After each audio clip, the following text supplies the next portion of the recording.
Hey guys, welcome back to the Ad Lib Podcast. It's show number 26, and I'm just back home. I finished watching Spider-Man to the Spider-Verse literally an hour ago, drove home, and switched on the camera. He web slinged so back. He web slinged back to his house. So I'm still recovering from that movie. It's visually very overwhelming. We'll talk about it later on in the review. But I'm good. I'm in a very good mood now after watching that movie, so you can probably already imagine what I thought about it. Franco, how's it going? It's good. It's good. So basically, you exorcise Padre Pio of your system as well. Then Yes, very much so, very much so. it's Quite a few movies actually. We'll talk about them now. it's good. I saw Boys Afraid. I saw Reality. I saw Blackberry. Great movie. But all of them. Okay, Boys Afraid. Shall we get into it, guys? But by the way, first and foremost, I want to take this opportunity not to. This is not about movies, but still an important thing. Well done, Team Malta, for the small games competition. They've come up with quite a number of medals, so well done, Team Malta. I wanted to say that first and foremost. And yeah, shall we get straight to it, basically? Because Let's see how Joe is doing Andrea first, hasn't and been. then we'll get Oh, into yes. it. it's going to be his. I'm back in Malta. I- It's a lot warmer over here. Yeah, I actually. Do you have a badge filter on? No, this is just, as I said to you guys off air, I'll repeat it again. It's like in films when they set it in Mexico, they make everything like a bit like sepia. Yes, the Mexico filter. Yeah, but when I come to Malta, I just turn this color apparently in this house. And how's the sweat situation? Or because The I'm sweat- already. The sweat has been manageable, I should say. At least like my house is, my parents' house. It's quite old, so old like stone walls, so it keeps quite cool, even though it's quite hot outside. But I do intermittently put the air conditioning on for about 10 minutes at a time. Yeah, no, I'm almost. I already got a shower, and most probably after this podcast, I will going to go have another shower because I switched off the fan just in case. And anyway, and how are you, Andrea? Good, very good. I mean, after watching Spider-Man into the Spider-Verse, I couldn't be in a better mood, to be honest. I watched it with my workmates. It was a good movie. And I'm glad I watched it in Embassy because the quality of the screen was very good. The sound, I have to talk about the sound, by the way, in the review. I'll talk about it later on in Same. the review because the sound, first half, until I spoke to kind of one of the persons there at Embassy, was a bit of an issue. But we'll talk about it later on in the review. So, shall we get straight into it, guys? Mela. Yep. Franco, you know So- how... No, actually, before we go into it, I have a bit of a movie trivia. So, I found the first draft of the script of Monty Python and the Holy Grail. So, you remember there was the bit of the bridge where there's the witch and she asked them 3 questions. So, in the first draft, she goes, "What is your name?" And the second question is, "What is your quest?" And apparently, the third question was, "What is the Ad Lib Podcast all about?" Nice one.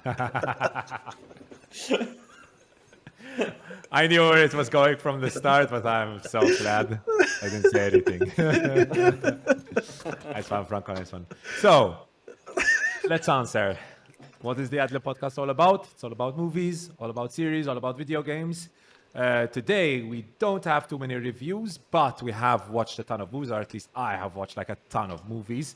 I haven't watched too many series, so we'll get into that very soon. So we'll start off by talking about what we've been watching in the past week. Then, like I said, a couple of trailers, a couple of pieces of news, nothing too big though. And finally, obviously, we have a ton of reviews for you, which we'll get into. Hypnotic, Reality, Padre Pio, Barry, Spider-Man, Spider-Verse. Covers all of them, no? Ecco. And thank God you weren't thrown off the bridge, so it's fine. Yeah. All right, so let's get into it. But before we start, guys, don't forget, obviously, to like the video, comment. Thankfully, our videos have been getting a bit more activity on YouTube recently. So I'm happy for that. Been getting some comments and some positive comments as well, some positive feedback, more views, which is good. So let's keep on going, guys. Hey, guys. Let's start off with what we've been up to in the past week. Franco, you can get us going. So, Boys Afraid, Reality, Blackberry. I watched another episode of Barry, soon finishing, like 2 more episodes of Barry, soon finishing it. Thank you, Joe, for incessantly urging us on to watch this series. So let's start with Barry. Barry is I feel like it's really juggling well. So many genres, like comedy, drama, action. And I don't know why, but Harry Winkler has something to his character. Gene Costner is hilarious. The Chechens, the last episode, were also hilarious, like trying to do some remodeling and very dark humor as well. I'm looking forward to see how it ends. But yeah, this is really good TV. Then I saw Boys Afraid. It's a lot, right? And actually, I wanted to mention a comment a gentleman behind us passed where he said, "I think I'm gonna take sick leave tomorrow so that I can process the movie." And yeah, I think I needed sick leave as well. But look. I actually told someone that it's better to see it at home, and now I regret it because I watched again the review by Chris Stuckman, and he's right actually. I agree with him. I take back that it's better if you watch it in cinema because there might not be a chance to see another movie like it. It's very audacious, very risky. I didn't imagine Trauma to be this entertaining. Yeah, but I feel I was right in calling it Ari Aster's Babylon. It's entertaining, but it's indulgent, and it could have done with a bit more discipline. But other than that, I mean, I really applaud the risk by Ari Aster, and yeah, I'm looking forward to Andrea now watching it. I mean, I'll get to watch it on the 9th. No, Joe, that's what you said. It's out on digital on the 9th. I believe, yeah, I believe it's out on digital on the 9th, yeah. On the 9th. Exam papers coming on the 8th. Shit. Yeah. Nice. Mom issues and exams. We're very... 3 hours, Matwan. I can't justify watching something for 3 hours. Huh? No, I mean, it somehow, however, I didn't see the 3 hours. You said the forest scene, you found it slightly... No, the forest scene, my thing with the whole forest segment is it's beautiful and I loved it, but I think you can take it out of the movie entirely and miss absolutely nothing. Could be, yes. And I also liked your performance in the movie, Joe. Yes, I was a maniac in that thing. Not much dialogue for me to deliver. It's my most physical performance to date. More physical than when I debuted in your video to help you sell some books. Yes, I was thinking about it recently. I don't know, Andrea, have you ever seen that? No, I haven't. We'll link it to. It's fantastic.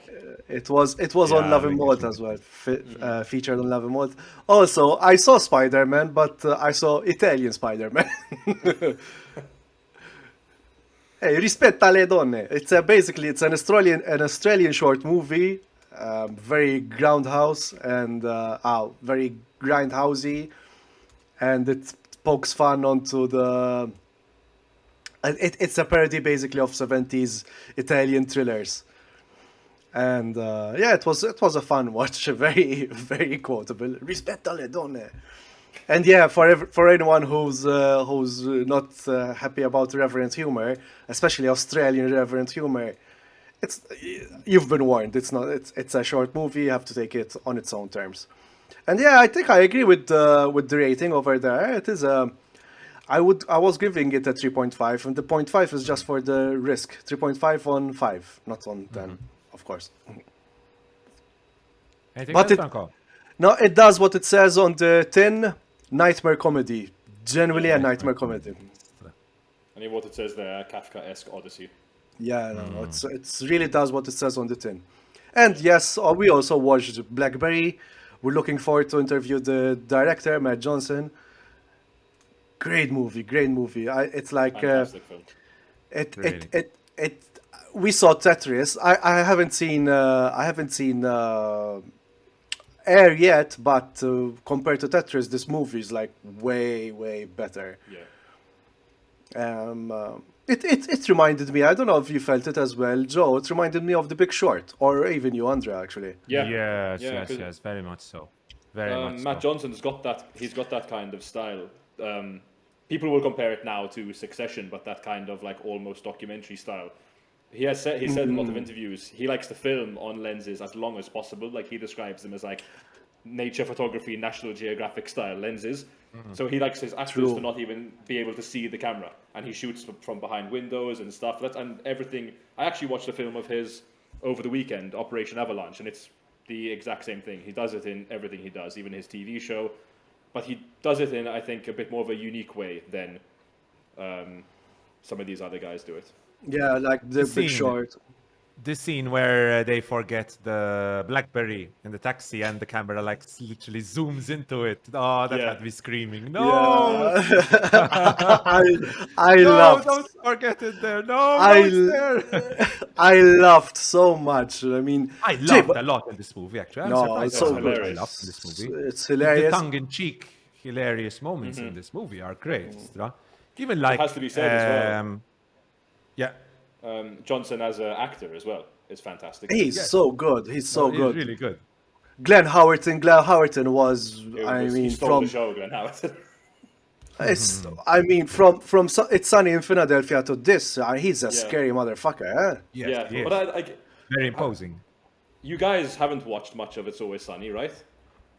No, my girlfriend has watched a lot of it. Yeah, so his character in It's Always Sunny, as the seasons have kind of gone on, his character Dennis is a little bit of like a psychopath, and definitely like because I mean the whole basis of It's Always Sunny is they're terrible people. That's the joke in It's Always Sunny. They're terrible people, and you should never feel bad for them. You should laugh at them. But Dennis has this whole thing where towards the end of the show, he says he becomes untethered and his rage knows no bounds. So Glenn Howerton's very used to doing these very loud and these very angry performances. So for me as a big It's Always Sunny fan, it was like seeing the perfect like thing of like he was like Big Boss Dennis, like just being an asshole to everyone. And Joe, talking about.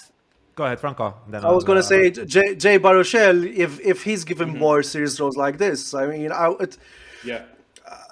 I was slightly like, okay, let's see if he's gonna. But his character, especially the ending, he really carried the movie as well. It's a great. I could almost call it a great ensemble, please, as well. And Michael Ironside, Carrie Lewis as well. Carried that guy off from Princess Bride, basically, and so. Yeah. Guys, I was going to ask you because me and Franco had this really quick discussion, and then I had to go for lessons. Do you think people like Mike and Jim are like inherently bad persons, like inherently greedy persons? So the way, let's forget what happened in reality. We're talking about the movie here. The way they're portrayed, or is it just they're like caught up with all the money and all the pressure of keeping a business together? I would say Look at it. I would say Jim is the greedy one in this equation. Mike eventually learns to become greedy, so to speak, and he gets caught up in doing the business. I mean, to the point that we see what happens, towards the end. And and as I think it's a movie. I put it here in my film journals like. It has great dramatic tension and complex characters. Not everyone is really black and white, especially even Doug's character. Doug's character is very responsible, and he was babying Mike a lot. Mike was always a pushover, and then if it wasn't for Jim, he wouldn't have grown into his role. And Jim is first you see like how he was taking a company to great successes, and he was slowly trusting the engineers, the tech guys, to come with the solutions. but then he got it in over his head, like Yeah. but as it went along. Let's try not to spoil it. Highly recommend these guys. These guys. Yes. Yeah. I'm not Englishing today. Sorry, guys. Is that it, Franco? I think that's it to check. That's all from my side about BlackBerry. Okie dokies. Joe, your week. My week. So obviously I couldn't make it to last week's episode. Big thanks to Francesca for taking the Marvel hater mantle. It's a big responsibility to take on, but she did it admirably. She's also slowly becoming one of the cultured few by watching Barry. So good on you as well, Francesca, and good on you, Franco. Andrea, you're still a bit of disappointment in that regard. I'll get onto it in some But way. No. I obviously finished Succession. Fantastic. Love the finale as well. Finished Barry. I'm not going to say a word right now. I'll save that for a bit of a review at the end, which will be completely spoiler-free. And yesterday I got to watch Spider-Man Across the Spider-Verse, which I'll also discuss a little bit later. Other than that, it's been pretty quiet. As I said, I'm back in Malta for a couple of days working whilst I'm here. Luckily, not taking any of my leave. Because now we can work from home when there's nothing for me to film. So Nice. and And All how right. about you, Andrea? So, in my case, I watched quite a few movies. Quite a few movies this week, surprisingly. I'm going to start off with the series, however, and I'm going to start off with Ted Lasso, which had its series finale in this last week. Lots of series coming to an end in the past couple of weeks. Overall, quite positive about how the season ended. Season 3 hasn't definitely been the worst of the three comparing it with season 1. Season 1 was brilliant. Season 1 was so funny. Season 2 brought a lot more complex emotions and complex issues into the whole story, and I was fine with that. Season 3 tried to do a bit too much, I believe. We discussed this, me and Francesca discussed this a little bit. I think they tried to focus on too many characters and they lost the focus midway through season 3. They completely lost the focus on who the important characters are. Luckily, the final 3-4 episodes improved a lot. One big disappointment was a very, very, very important plot point, which was the relationship that there was between Roy Kent and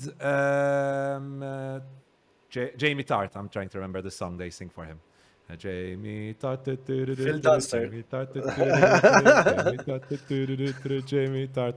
Anyways, so there's a very they hate each other at the start, and then there's a really, really important development that takes place between the two. They go through a lot of shit and so on, but they reach a really nice place. And then for some reason, I'm not going to spoil what happens, but then for some reason, all that character development that the two of them kind of go through gets completely forgotten in the last episode for maybe 15 minutes, 10, 15 minutes. And I really didn't get it. I really did not get it at all. So there's that. I also did not get one scene where we see Coach Beard getting married, basically. It's one of the ugliest scenes I've ever seen on television, honestly. You had this I have a feeling they were trying to go for the dream-like effect. Maybe it's all a dream, but the effect was horrific. The lighting was awful, really bad. Look it up, Coach Beard marriage, and you'll see the screen. It was really bad. It was really, really bad. Awful. But apart from that, I think overall, Ted Lasso has always been kind of like if you're in a bad mood, watch an episode of Ted Lasso and it'll put you into a much better mood, and kind of series. And then there's some nice positivity which comes out from it. So I'll miss it personally. I'll miss it quite a bit. So that's Ted Lasso. I watched a ton of movies, some pretty bad. The bad including Hypnotic.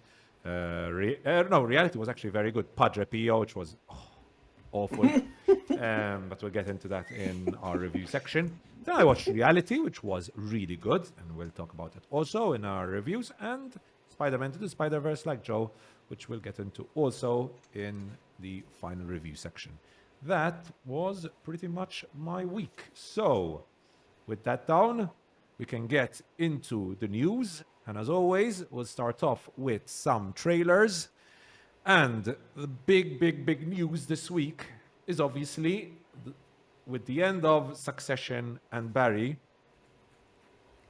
HBO needs its next big Sunday evening hit, Sunday 9 p.m. hit. But I don't know if The Idol is the one that's going to replace Succession and Barry. By the way, Joe, do you know why they were showing Succession and Barry at the same time? Because they want me to be really upset. That's why. 'Cause Like they could have I- started Barry right after Succession, or other way around. No. I know. Like I was actually thinking tonight. It's like Monday. I'm like, what the fuck do I do with myself now? Watch The Idol. Yeah, well, I'll have to wait for my girlfriend because she likes Euphoria, so she'll want to watch this. Oh, she actually wants to watch it. Yeah, she likes pretty lights. She's easily pleased. Okay. So, anyways, the final trailer for The Idol released on, I believe this was Sunday, right before the episode 1 was released in America, obviously, at 9 p.m. Guys, I know there's been a lot of talk about the critics' reviews. It's a very bad reviews on Rotten Tomatoes. I've been seeing a lot of people talking about how this is like Sam Levinson's. I don't want to get into it because male R-word fantasy, basically. Yeah. You're putting it in a much nicer way than I was going to put it in. But Joe, you have some thoughts about it, I imagine.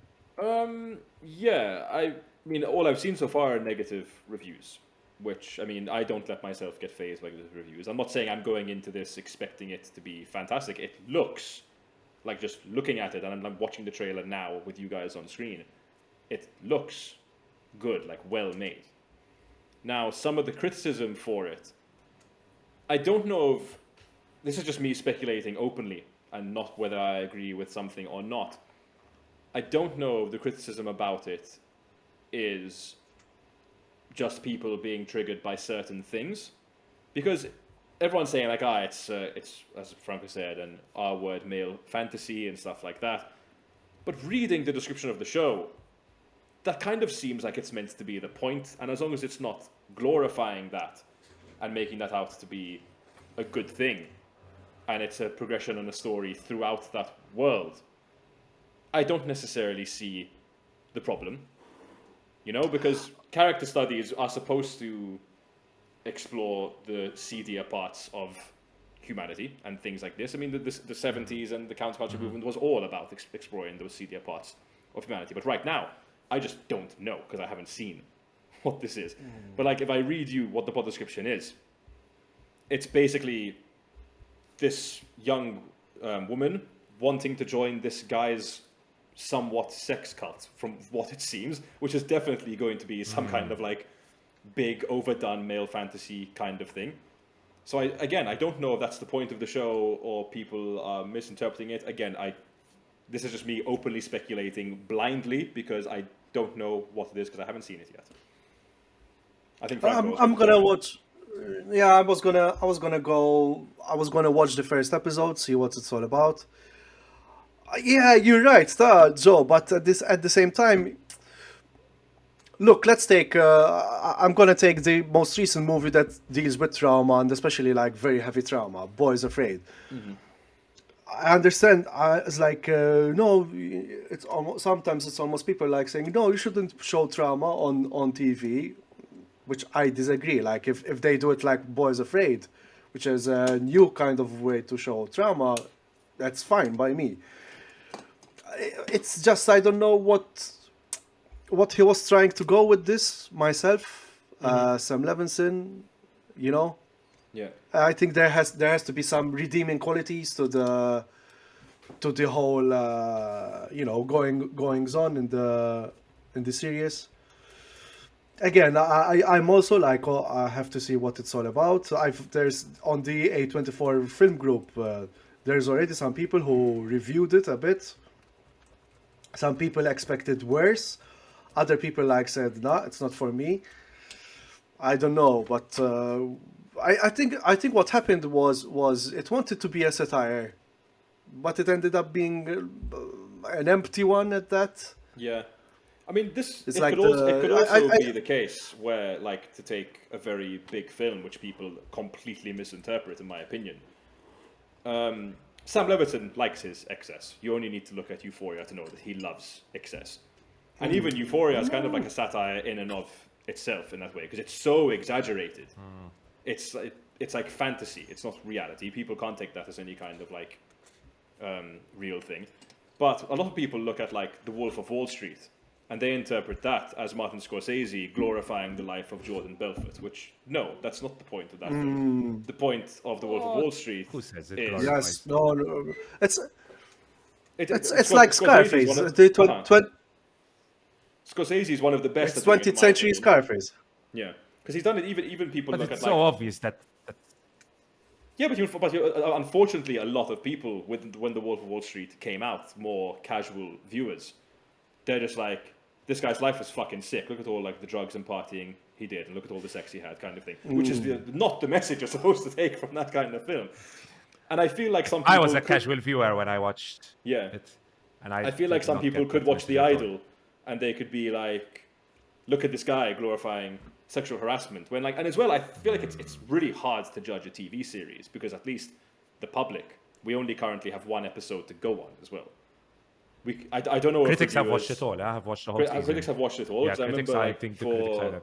Yes, yes, for yes. The Last of Us, they were getting it in like episode chunks. They were getting like 3 episodes at a time. So I don't know what critics have seen so far. They've seen it all, and that's what they think of it. Maybe it does fucking go nowhere. Again, don't know. Openly speculating. Ara, my issue is I've gone through some of the reviews and I have them in front of me just to remember. Is this the idol only pretends to expose exploitation while actually reveling in it? And I've seen quite a few critics saying that it's like they're trying to make this about excessiveness, but it ends up being excessive for the sake of being excessive. It doesn't serve as a Yeah. criticism of the whole system. You would even Babylon. I think Babylon had that balancing act of showing the excessiveness and the downside of excess as well. You know, it depends. It depends on how you set up the story. You know, there's a device and what kind of message you want to not message like. Yeah, I think there is a message if they wanted to do a satire, and it depends how you portray it. So that's maybe how it fails. Also, apparently The Weeknd is a really bad actor. I've been seeing The Weeknd coming up on my Twitter quite a few times. Like Lily Rose Depp, we Yeah. know she can act. We know she's a very good actress. I have no doubt she's going to be very good. But I've been seeing so many hilarious posts on tweets on Twitter about how bad The Weeknd is in it. Yeah. But we'll find see. out. We'll I see. guess. At the same time, then I see some comments about how the first episode of The Idol is a tight slap on the critics. So that's interesting. I'm going Maybe. to watch it. Maybe today, maybe tonight. I'll watch it after the podcast. Yeah. I'll see if I have the time. Because this weekend was super busy. Yeah. There were a lot of movies to watch as well. So I didn't have time to watch it. The weekend was that's busy. I see what you did there. No, I didn't do that on purpose, Franco. I promise you. But that is The Idol. Moving on to a series that I am quite looking forward to, and I would imagine you guys are also looking forward to, is Black Mirror Season 6, which was a big, big surprise. I did not expect to be talking about Black Mirror Season 6, but we finally got a trailer for Black Mirror Season 6. I watched the trailer. It's very meta. Let's put it that way. Yeah. Super Very, very meta. Franco. Super meta. I mean, it's intriguing. I want to see what's going on. I haven't seen. There was what's it called? Oh my god, I haven't seen the previous 2 seasons. I think Okay. there was one Bandersnatch. Bandersnatch, and what was the other one? Oh, I forgot. It's been so long. Yeah, it's been a while. Oh, To I me, don't this remember. this I don't kind remember of looks names. like more Black Mirror, which is good. Yeah. It's back. It seems like it's back to Black Mirror. There's some really good casts as well, like Salma Hayek. What's his name? Michael Cera as well. So the cast No, the looks cast. fantastic. Yeah. What interested me is 100%. that they said 5 new films, not 5 new episodes. That's the main takeaway I took from this trailer. So Yes, are they because they're gonna, going to be very long. They're going yeah, I to was be going to 90 say, are they minutes. going to be like feature-length films, which is actually better, I Yes, guess, because yes. they can further explore their ideas. Nice to see Josh Hartnett. Josh back in the Hartnett. film Josh Hartnett is really for nice the to first Hartnett time in again. like Yeah. 30 years. Can't remember the last time I saw Josh Hartnett in the film. I think 30 Guys, Days of Night. talking about the length, there were quite a few episodes of Black Mirror where I was like, I want this developed into like a full season, because there are some kind of like some of the worlds which they Yeah. explore, where I was like, oh man, they could do a whole season of this and it would be brilliant. So the fact that they're going to be longer episodes, or I mean full-blown movies, for me is a good sign, because Black Mirror have always developed very interesting worlds, very, very well done world building, generally. So I'm looking forward to that. Amazing cast as well. So Yeah. I'm all in. Really looking forward to this. Are they going to release it all at once, or is it going to be one movie after another? Knowing I think Netflix, Netflix. probably. Netflix really hate marketing their June stuff, 5th? so Oh, it's very soon now. very soon. That's Next 10 week. days time. Yeah. Lalo. 10 days to go. Nice. So I'm looking forward to this. So. This would be perfect for Yasser, for Netflix to release one episode or one film per week, for example. You would build so much hype that way. We've been through this again. It's like we miss that kind of expectation and audience retention for sure. Yeah. It's true. And you would have people like us and many people who talk about movies and series and so on, talking about an episode every week. And Yeah, you would have so much exactly. chatter about exactly your it. series. You would garner such a bigger audience. But Andrea getting his business on. I mean, you're right. With the business wise, that makes more sense, because it's like you can have more content, creating more hype and more people tuning in. But shareholders say nah. They'd rather- first they'd it was rather computer says nah. encourage- Now share. They'd rather encourage binge watching. So Yeah. I mean, which is like 6 hours of true crime and then 6 hours of Black Mirror. Not 6 hours. Most probably it's going to be longer. Anyway, Anyways. next. next up. So, with that down, let's get into the news. We really have pretty much nothing to talk about with regard to the news. Speaking Only of thing- shareholders. Speaking Yeah. of shareholders, actually, and the talk box about the box money. office numbers. Yeah. Money. Money makes the world go round. And Spider-Man Across the Spider-Verse has been doing very good. I'm happy for that because it's a very good movie and deserves it. 120.5 million debut in the box office just in America. In the domestic box office, I believe it's made over 200 million. I believe it made over 200 million worldwide. So doing very, very good. Completely outpacing Spider-Man Into the Spider-Verse, the first one. I think it's not going to reach the 1 billion, but it's well on its way to be one of the most successful movies of this year, to be honest. How much was this movie made for? Good That's an question. interesting question, actually. And Was- by the way, you're speaking of The Weeknd's acting skills. Can you go up? I saw up. No, I mean, It was made for 100 yeah, million. on the line. On the idol. Why are The Weeknd's acting? Jesus. Why are the Weeknd's acting skills non-existent? Harsh. Shit. But yeah, Across the Spider-Verse was We'll 100 see. million. 100 million. Okay. All right. 100 So million. probably another 100 million marketing. So we'll say 200 million, Yeah. more or less. Because what I was also impressed by Boys Afraid is that movie cost 35 million. Yeah.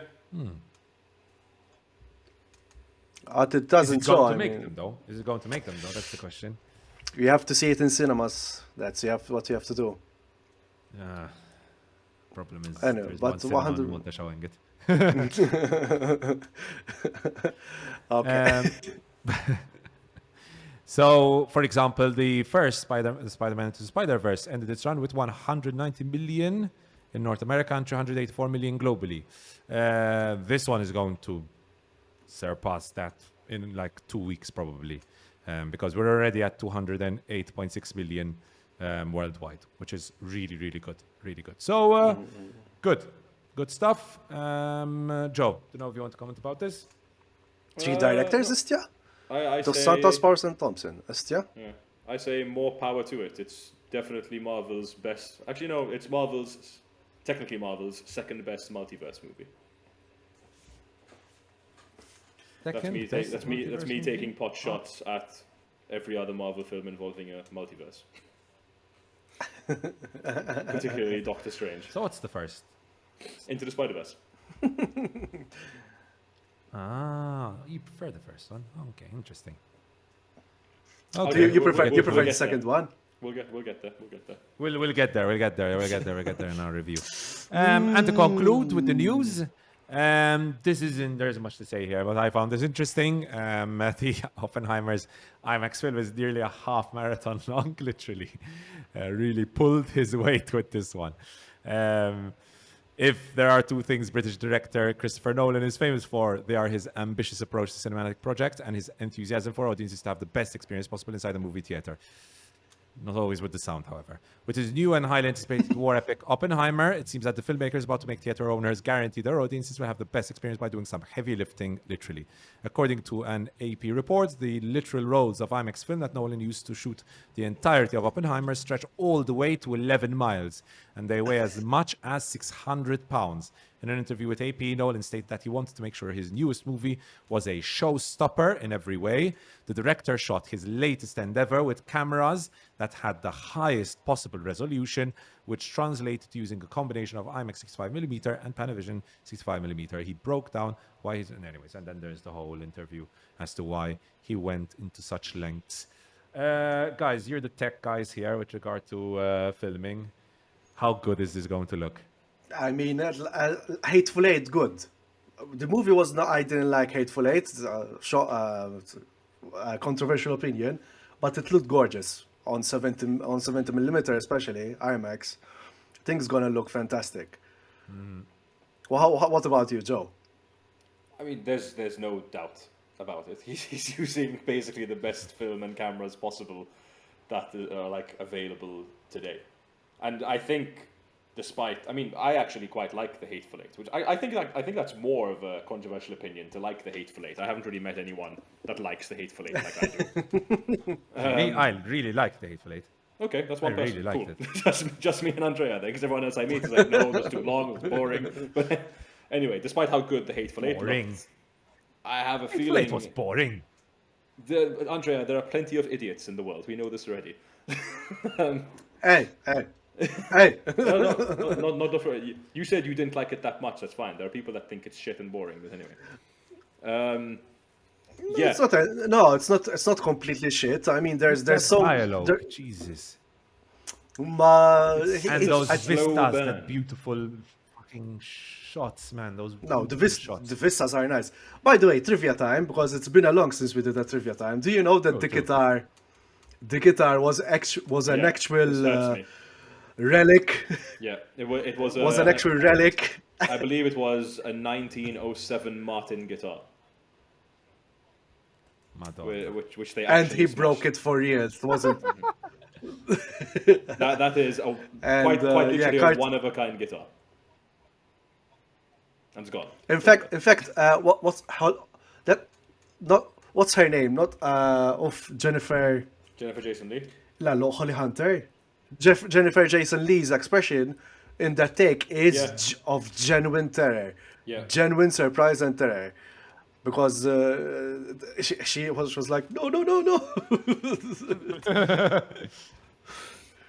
Oh man! But sometimes that's how you get. If that's how you get the performance, it's worth destroying Just smash a It's more price just list trying. Oh my days. No, but that's it. I actually preferred Once Upon a Time in Hollywood. Because it was I think I preferred Once I Upon think a so. Time I because think I it's a bit prefer- more. It's a bit more fun, but I still love Yes. the Hateful Eight. Yes. okay. Same here. All right, guys, that's it. Pretty much it with the news. Not much to talk about, but we got a lot of movies to talk about, and the series as well. So, guys, let us know. Were there any news pieces that we? By the way, you know what I forgot to mention? Talking about Oppenheimer and the IMAX. Did you see the drama between Tom Cruise? What? Yeah. Being He's- like, he's- how are they going? How have all the IMAX cinemas been booked for Oppenheimer and not for Mission Impossible? Yeah. You could say That's that a he's, bit of he's interesting trying drama. to nuke Christopher Nolan's chances at getting all the big theaters. Hey, hey. But it seems it's gonna be a Mission Impossible. Hey. Okay. For an episode low on jokes, we have really bad puns, guys? I think that deserves a like. So, guys, let us know in the comment section below.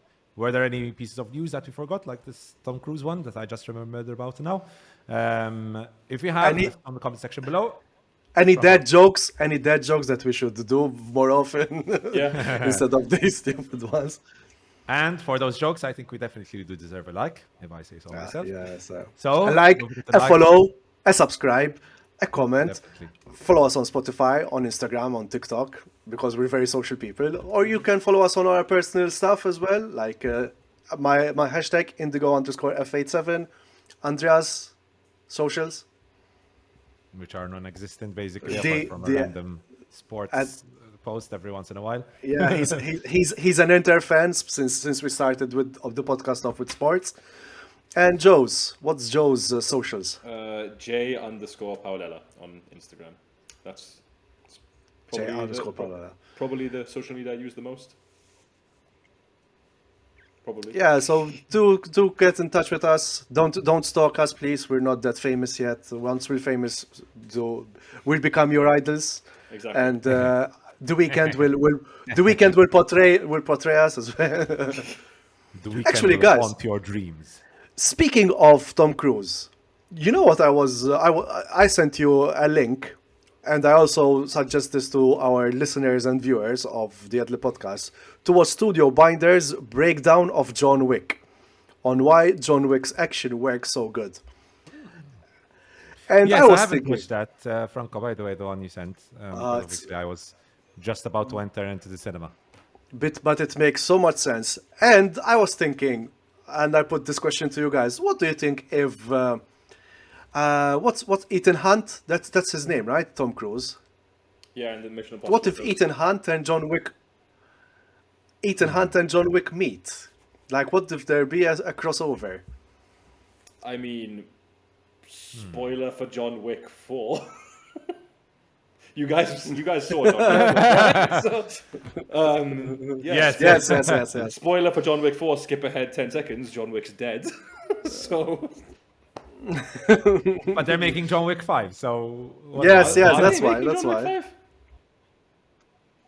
Yeah. Production, apparently. It's in early production. Whoa, that's shit. That's annoying. So most probably it's gonna be Cyberpunk John Wick. They've already done that and it sucked. Which one? Cyberpunk 2077. So on Cyberpunk 2077. Oh shit, yeah. I didn't mind it that much. Minus all the fucking bugs and glitches in my fucking car flying everywhere, glitching into everything, and the world, like half the world loading or falling through a bridge and falling down into nothingness. It had its moments, its good moments as well. And that's the gaming for you today, guys. No more gaming. No, but actually, you mentioned last time about Redfall. Why it came out so shit? Yeah. There was lots of walkouts from the company. 70% of the team who worked on what was the previous game? Deathloop, who worked on Deathloop, which was quite a good game. I like Deathloop. Left the company, whether they were fired or leaving on their own behalf. So it was pretty much Arcane Studios was pretty much a completely new studio by the time they finished working on Redfall, which shows quite a bit. And there was also some news about Amnesia too. If you guys know the game, the horror game Amnesia. I played the first one. Yes, I like the first one. What was Amnesia 2 The Basement? There was a bit of an issue as well with the bunker. Thank you, the bunker. There was an issue as well with the launch, but so far it's okay, they said.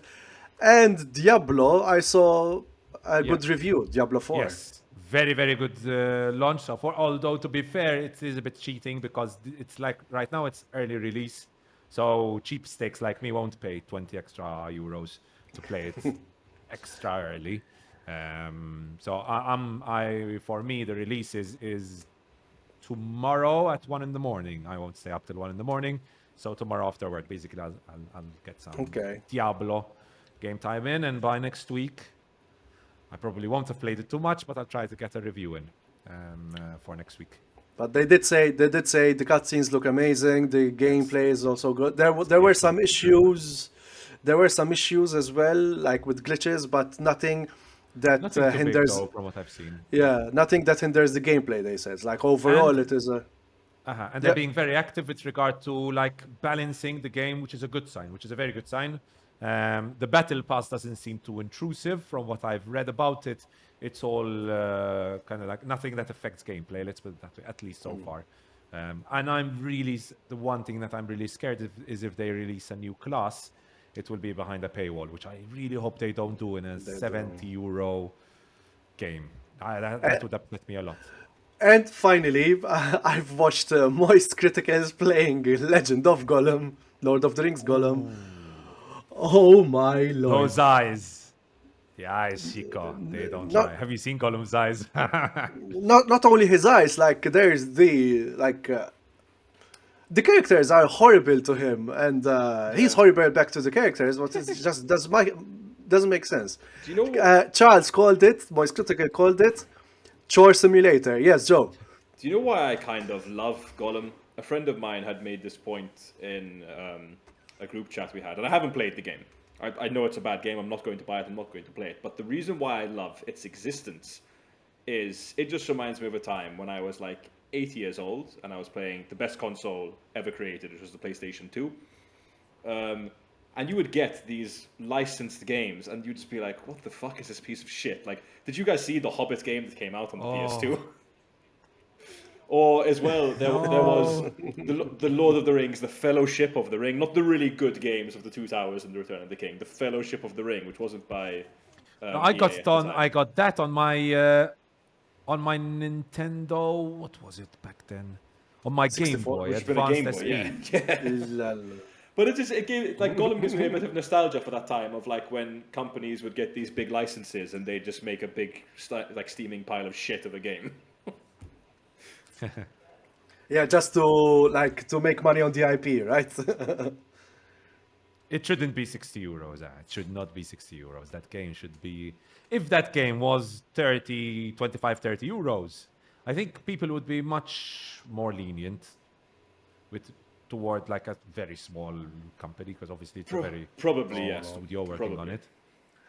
And apparently they're working on another game of the Lord of the Rings. I mean, I don't know anymore. Like, thank fuck I'm not really into gaming, because all the money, like 60 euros every single time, unless you have a pass like you do, Andrea. Yes, Xbox Game Pass is really good. 70, Terja. Yeah, Diablo is 70. I'm very upset about it. Generally, PC games tend to be 60, but Diablo 4 is 70. And I was very close to paying 90 for it. But I controlled my addiction. And I was like, I can't pay 20 euro. I can't justify paying 20 euro to play it 4 days early. I just cannot justify. But shall we get into reviews, guys? So that's the gaming segment. Franco started that gaming segment. See, and I'm not a gamer. Joe, shall we start off with you? With Barry. season Yes. finale, series finale, actually. Your thoughts? I'll keep it really, really brief, just because I don't want to spoil a single thing at all. Franco's very early in his Barry journey. It is only 4 seasons. They said you could finish the show in 4 days if you wanted to. It is, and I've said it before, the first example I can give of an author making something for TV. I think the last time someone did something so in control with a TV series was Ingmar Bergman with Scenes from a Marriage. Because True. in this case, Hader is there from the beginning as the creator of the show and one of the main writers of the show. And he directs a couple of episodes in season 1, a couple of episodes in season 2, directs more in season 3, but in this final season, it's all him. He writes and directs every single episode. He's the main character in the series. And it's funny because I'd taken a couple of days. I didn't watch it as soon as it came out because I was still on holiday in Iceland. But when I got back, I kind of watched Succession first, and Succession was great. It's a fantastic TV show. It's one of my favorites. It's up there with some of the best TV shows ever made.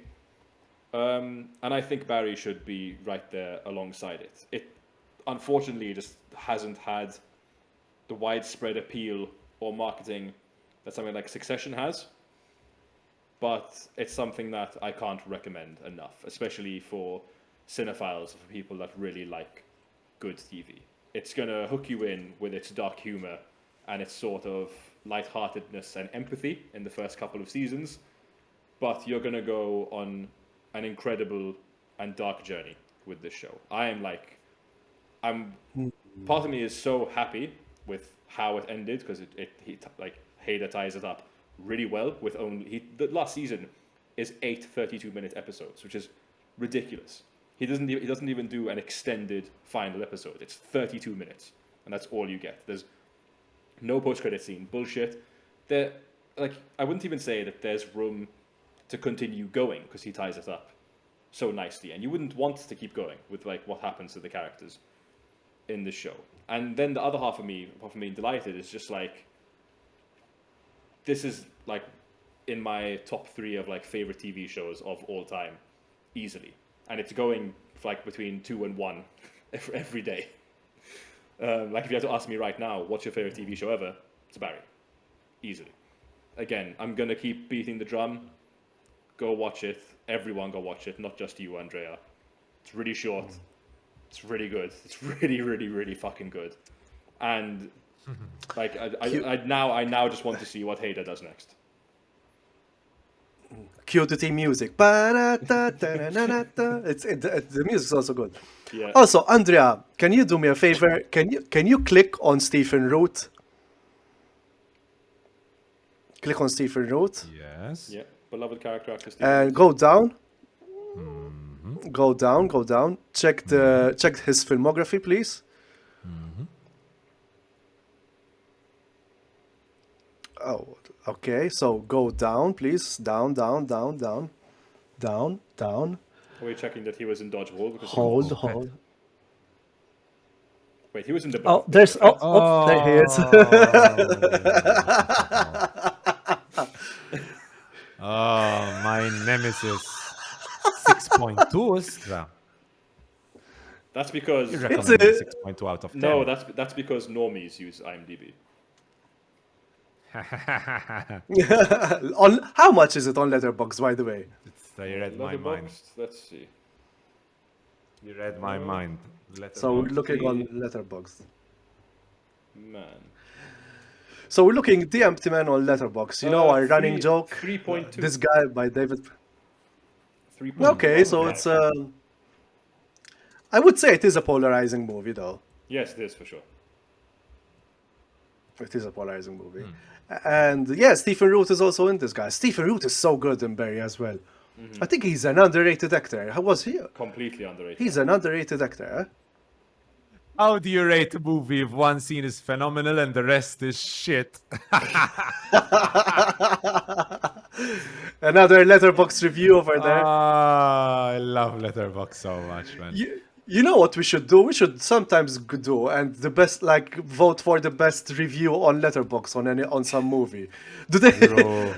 True. we, we should see what they said on Padre Pio once you're going to review it. True. You know what? I really love talking about this once. Sorry, Joe, for hijacking your Barry No, review. it's fine. My Barry review is done. But once. Okay. So I'll just pause this comment and You're, move on you're to seeing Spider-Man. spoilers. You're seeing on the trailer. You're seeing spoilers. So Okay. Shit. I'll close this. No, it's not. Once I was watching a review for Red Letter Media, and they were reviewing The Northman, and they were reading Google reviews on Google for Oh, The yeah. Northman, and those are not normies. They're like the most basic of movie reviews. And one of the reviews was, "I took my kids to go watch The Northman. This is not an appropriate movie for kids. 1 out of 5." And just the reviews were so funny, really, really funny. Another review was first half bad, second half good, 2.5 out of 5. Like, amazing. I loved so much reading the reviews on The Northman on Google. So, I mean- yes, that's actually a good idea. Franco. I mean, why in heaven's name would you take your kids to watch The Northman? This is not How to Train Your Dragon Vikings. This is like Vikings, you know? All right. So, oh my God, it has a 9.1 on IMDb. So, I'm guessing you already know what we're going to talk about next. Because me and Joe also got to watch Yeah. Spider-Man Across the Spider-Verse. You didn't watch it, right, Franco? Not yet. I watched only Italian Spider-Man, sorry. I watched the wrong Spider-Man. Yes, the wrong one. this is So, the one I'll Joe. have to review and I'll have to duck out because I've got places to be. But then you guys Yes. can talk about Padre Pio and all that other shit.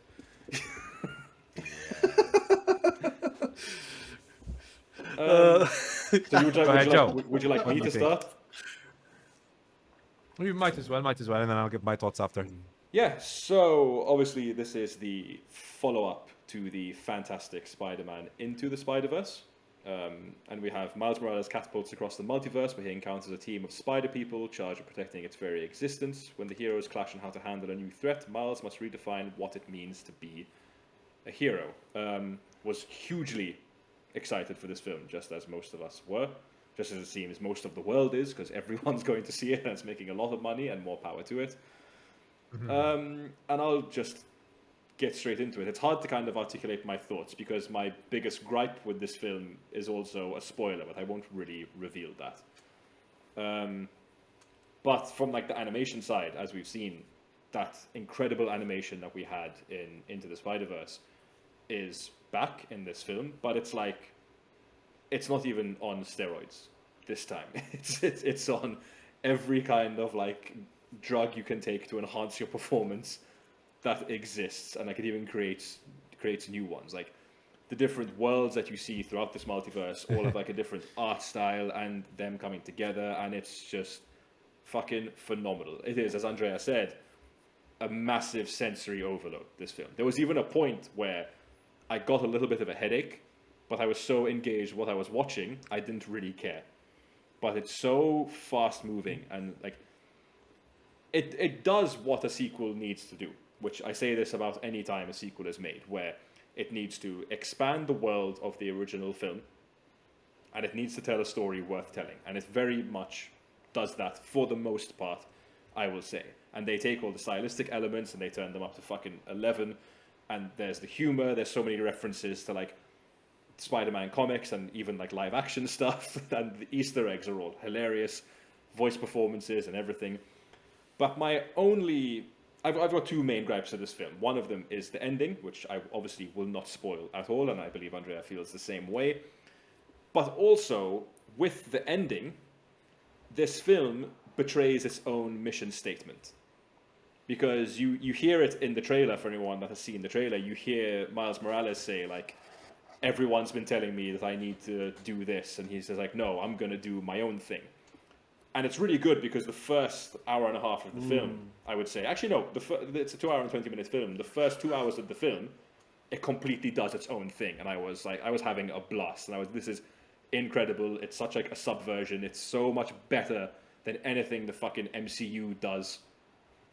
But then with its final act, this last 20 minutes, it kind of betrays its mission statement, I feel, by doing what the MCU would have done in this case, I feel. Now, yeah, that's probably the most I can say without spoiling it. I also feel like the first one was very much lightning in a bottle, where it was this film which no one thought was going to be very good because it was from Sony, and Sony do not have a good track record of films, especially superhero films. And it was fun, it was beautiful, but then also incredibly emotional. I feel like with this one, because of how big it is and how much it needs to do, it needs a lot of exposition, it needs a lot of explaining, and I didn't mind it for the most part, because you kind of need this information, like, in order to understand the film. But then that's another thing, in its last 20 minutes, it kind of went like, I felt like it was saying to me, you're obviously stupid and you're just impressed by colors, so I'm going to show you stuff visually, but I'm also going to have characters explain it, which that's always a pet peeve of mine. When you've shown me visually and I go, oh, okay, that's what's happening, but then a character goes and says like, no, yeah, this is what's happening, guys. And then I go like, come on, like I didn't need that. It's just, it's wasted dialogue. You don't need it. But it's not enough to really take away from the film. I think the first one is better because it's tighter and it has that emotion, and I like the emotion in it. This is far more ambitious, and I applaud it for that as well. It's kind of the way I think about the Last of Us games. Whenever people ask me about the Last of Us games, I always say the first game is a masterpiece of its storytelling because it's so tight and it's so well done and it's all very cohesive. And the second one is a masterpiece of ambition. It's a huge swing and they hit the master level on that. It's the exact same case here, where the first one is my favorite because it is that tighter experience, but this one is huge and it's beautiful. And again, the ending, I wouldn't say it angered me at all, but I was loving the film so much and I really, really wanted to keep loving it. But then this ending comes along and I kind of just go like, what? I kind of go like, we built up all of this for that, in a way. And I also ask myself, because like now we know that another one is coming, Beyond the Spider-Verse, is allegedly the name of the next film. And it's going to be a while. It's probably going to be about 5 years before that film comes out, because these take a lot of time to make. I kind of ask myself, I'm going to be 34 in 5 years. Am I going to give a shit about the events that happened in Across the Spider-Verse by the time that movie comes out? You know, because the Wait, film... isn't the next one coming out next year? No, it's in production. 2020, 2024. No, it's coming out. I don't believe so. What's it called? You remember? Spider-Man? Beyond the Spider-Verse. Beyond the Spider-Verse. Beyond the Spider-Verse release. Look, you're gonna be 34. I'm gonna be 41. It's scheduled to hit theaters on March 29th, 2024. Yes, but I mean, Yeah. also take into account that Across the Spider-Verse was scheduled to release in June 2021. Yes. But You know, obviously COVID happened. If it releases next year, more fool yeah. me. That's great. But I do kind of ask myself, because, and it's, as well, its emotional arc it was building, where I said it lacked emotion. The emotional arc it started building towards the end of the third act, I was getting really invested in. But it doesn't give you the payoff in this one. You're going to have to find the payoff in a sequel. No. Which, for me, that's why I That's kind of go like, my one big gripe. yeah. That's why I kind of go like, am I going to give a shit by the next one? I hope I'm going to give a shit, because I really wanted to love this one. I really, really like it. It's fucking fantastic. It's easily in my top 5 of the year so far. I'm like, it probably sounds to people like I'm being negative and I'm shitting on it, but I'm absolutely not. I'm just being objective about like certain issues that I had with it. But other than that, it's phenomenal. It's a fantastic time. I can't wait to show it to my niece and nephew, even though they probably won't understand it because it's just wild. My personal favorite of the Spider People was Ben Reilly, because he was my favorite one from the comics as well, also known as Scarlet Spider. Great representation for him. And I have to give a shout out to the villain Even though one of my main issues is that the villain kind of disappears for a good 40 minutes in this movie, but voiced by Jason Schwartzman True, hey, they just as forget. as the Spot. They forget, yeah. They forget the spot completely for Yeah. like Actually, 40 minutes. One thing I Yeah, have to it's say a about good the solid voice 40 acting minutes. in this film is there was a habit with animated films for a while where they'd get a really big all-star cast, and those cast members would just like it's clearly Matthew McConaughey voicing that rabbit or something. I don't know, I'm thinking of a particular film. But in this one, like Wow. you've got Oscar Isaac as Miguel O'Hara in this. It doesn't sound like Oscar Isaac. He's Yes. giving a performance. That's the best Not thing at about all. it. And it's so good, man. Yes, he's Miguel's he's voice was fantastic in so this. good. Oh my god. Even Haley That guy, Steinfeld Oscar as Isaac, Gwen can Stacy. do no wrong. Yeah. Haley Steinfeld was my favorite. Haley Steinfeld was my favorite. Gwen Stacy, the look, they've got the look so good, man. The look for Gwen Stacy is perfection.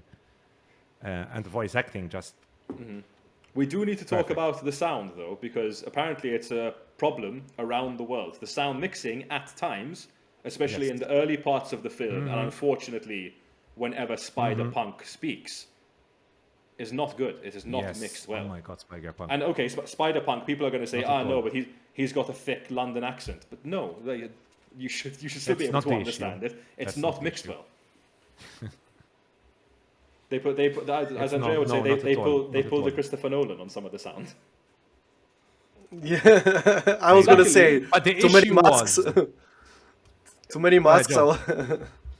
It's luckily very little of the sound. I only noticed it at certain times.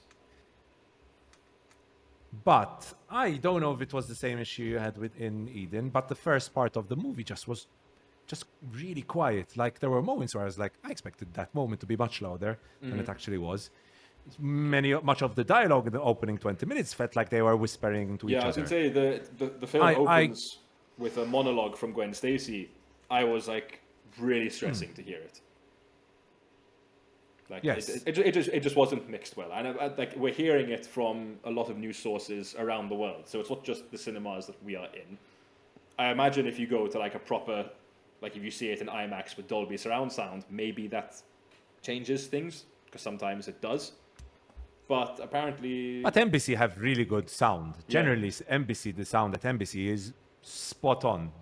I really can never fault the sound at Embassy. I was surprised that it was so quiet. What I did, Joe, was midway through the movie during the break, I went to speak to one of the people at the bar, and I told them, and I think they raised the audio. I showed them the tweet by Phil Lord, where he was like, raise it to reference 7.5 audio level. And I think I don't know if it's just the audio, just whether they actually increased the audio or whether it was just better mixed in the second half of the movie. I don't know. yeah, I which one of definitely is the noticed case. it less. in But the it second sounded half much of the better. film. Yeah, second half of the film, I definitely noticed it less. Again, mainly in the second half of the film, whenever Spider-Punk would talk, I'd be like, his voice doesn't sound like it was mixed properly, No, it wasn't. No, not at all. Not at all. which is a shame because And I mean, still, the accent really does not help. No, Yes, No, it doesn't. yes. Even the design of oh, Spider-Man, he's incredible. incredible. He's like a Sex Pistols album. Incredible. It's- Anything else, Joe? You want to say?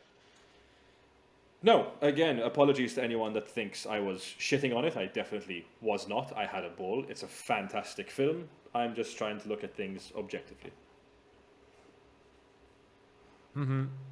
So, in my case, I think Spider-Man Across the Spider-Verse is the closest to a 5 out of 5 movie we've had this year so far. In my case, the issues Joe has basically mentioned both issues. My issue, I'm going to get past the negatives first, was the ending because I like my arc to be closed, and yes, hint at new stuff for the next movie, but I found the ending to be very, very frustrating. I was like, what? This is how you end such a almost perfect movie. Yeah. So that was one of the issues. And the other issue was, obviously, like Joe said, the sound. Because the first opening 20 minutes, I couldn't understand most of what was being said. It was very quiet. And things generally did improve in the second half of the movie, however. So those are the negatives for me personally. Actually, there's another small negative, but it is I believe it's 2 hours 20 minutes, right, Yeah. Joe? Lengthwise, and it does It is a bit long. kind of lag midway through the movie. It does get a little bit too slow. Also, I mean, I know a lot of people love all the references, but I think there were a bit too many references, and they spent a lot of time on the reference. But I'll give them that. It was all done quite tastefully. Let's put it that way. Because when stuff looks this good, you can forgive pretty much everything. Because oh my god, this is a whole new level. I've never seen anything quite this beautiful. One of Franco, I don't know if you remember, we were talking about. I don't know if Joe, if you were here for that episode when we were looking at the first reactions to Spider-Man Across the Spider-Verse, and one of the comments we read was each scene could be like a screensaver or a wallpaper. Yeah. It's seen a painting, yeah. Yeah. Each scene, like every scene, there was one scene where we see Miles Morales with a welcome sign behind him. Yeah. And I don't know if you remember it, Joe. That scene was Yeah. so beautiful. And then even what's his name? And then even Oscar Isaac's character, Miguel O'Hara, then enters into the world, and it's the same scene with the welcome. Oh, it's so beautiful. The colors are It's stunning. like in a world where everything has to be grayscale and everything has to be brownish, and there are Robert Rodriguez movies. out Mexico there. filter. Mexico filter. This in a- movie is In a world of Marvel's colorful. CGI as well. Because this movie, I'm going to compare it, and it's not a fair comparison because they are two completely different movies with Ant-Man 3. Because both movies have a lot going on screen. I'm going to be honest, there were moments during Spider-Man Across the Spider-Verse where I was like, wow, I'm really struggling to keep up with everything that's going on screen. And like, I was like, oh my God, what's going on? But it all looks beautiful, beautiful, beautiful. Whilst with Ant-Man 3, everything looks so fucking ugly and brown. Yeah. And ugly purple colors. Like here, the purple looks beautiful. Absolutely beautiful. The different frames per second animations, really well done. Really, really like fit perfectly with the different characters, the different worlds they explore. This is the multiverse done right. So overall, my thoughts are incredibly positive. What else did I have to mention? The soundtrack. What do you think about the soundtrack, Joe? I did quite like the soundtrack. Oh no, it's another banger all over again. The soundtrack of the first film was fantastic. I say on the art and the visuals, the I do first have to give a particular shout out to Gwen Stacy's Earth with the watercolor, because that was phenomenal Yes. to look at. Yes. And like the background changes color, yes, like yes. it's ridiculous to look at. Yes. And in the final 20 minutes, Joe, when it's raining, that effect Yeah. was really Yeah. beautiful to see. Yeah. To see. And by the way, with regard to the soundtrack, I really liked the final song because I have the Spotify playlist out because I was listening to it on the way home. Annihilate was one of the songs Yeah. I really liked. And Am I Dreaming? Two very, Yeah. very, very good songs. So overall, fantastic soundtrack. I think that's pretty much it. You know what didn't work for me, but maybe that's just because I'm a humorless bastard. The humor didn't always work on me. No, I found it I don't know hilarious. about you, Joe. No, I found it very funny. You did? Okay. Yes. The particular therapist gag, I laughed a lot. That I smiled. I Yeah. smiled. But I like that. Unfortunately, more than that I had already comedic seen in the timing. trailer. That was in the trailer, Joe. Yeah, I was quite worried that a lot of the jokes were in the trailer, and a lot of them were. But there were a lot Yeah, in the particular. mean one, the one about. I won't spoil a particular segment of the film. I'm just going to say a word, and Andrea's going to get it. But there was a certain joke they told when they were in Mumbattan, which I laughed quite a lot, involving a museum. I laughed out loud at this certain gag. No, it was as you say. It's probably Yeah. it is probably the film closest to a 5 out of 5 that I've seen this year as well. Yeah, I think so. I think so. So, would you both suggest to watch this movie on LSD? Shit. If you No, most probably. Probably not. if you want to be convinced that you're Spider-Man and jump off a building and die, maybe. Oh my No, god. no, no. No. Like- No, no. Drop acid and drop dead. Sorry. Yeah. So, Joe, do you suggest people go watch Spider-Man Across the Spider-Verse in the cinema? I absolutely do. Obviously, if you haven't seen Into the Spider-Verse, fucking watch that because like it is essential viewing at this point. First? But yes, definitely it is a cinema film, hands down. I don't give a shit what kind of 4K TV you have. This is a film made for the big screen. However, I am curious to watch it on my television as well now, after when it comes out on Disney Plus, which I imagine it will, right? Come out on Disney Plus, or do Sony have their own streaming thing? They don't, but I don't think it will be a Disney Plus. I don't know how the rights for that work. So Because Morbius is not on Disney Plus. yeah, so because I don't think it will be. I think the only reason the bad Spider-Man trilogy is on Disney Plus, and by that I mean the Tom Holland trilogy, is because they have the deal where it's part of the MCU. But this has nothing to do with it, so I don't imagine it will be. They make a There's so reference low. to Doctor Strange and to Yeah, what's they the take- world they- 666. Yeah, they take a big pot shot at Doctor Art, Strange. Art 66. Yeah, Art 66. 66 or 666? I don't know. Yeah, 66 something as like far as I know. Yeah. Anyways, so that is Spider-Man Across the Spider-Verse. So my rating on Letterboxd is a 4.5. Like I said, the closest here. to a 5 that we've had this year. Closest, very much the closest. So, Joe, we'll leave you go for your dinner. Yeah, with that. And that's bon me. appetit, and welcome back. Thank you. Ever since I've been back, now everyone wants plans, so I've got to juggle loads of things around. Also, don't bring the weather with you next time, okay? Listen, True. currently, the UK is facing its hottest weekend of the year. So Okay. I mean, it's sunny now. Like, the sun It's sunny now, yeah. yeah, By the way, But- Joe, before you leave, because your upload is still at 33%, so yeah. maybe I'll keep leave it your open. PC I'll on. leave it open. All right. And keep this in the podcast as well, eh, Andrea? Of course, we don't. Not behind the scenes. Not behind the scenes. Like. Anyway, as always, I can't edit this week. In the next Yeah. few weeks, I can't edit because I have exam papers to correct. So it's just going to be this, pretty much. anyway, guys. Ciao, pleasure ciao, as Joe, always. Enjoy the rest of the episode.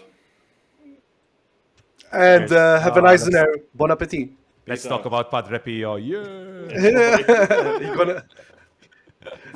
You're gonna crucify it most probably.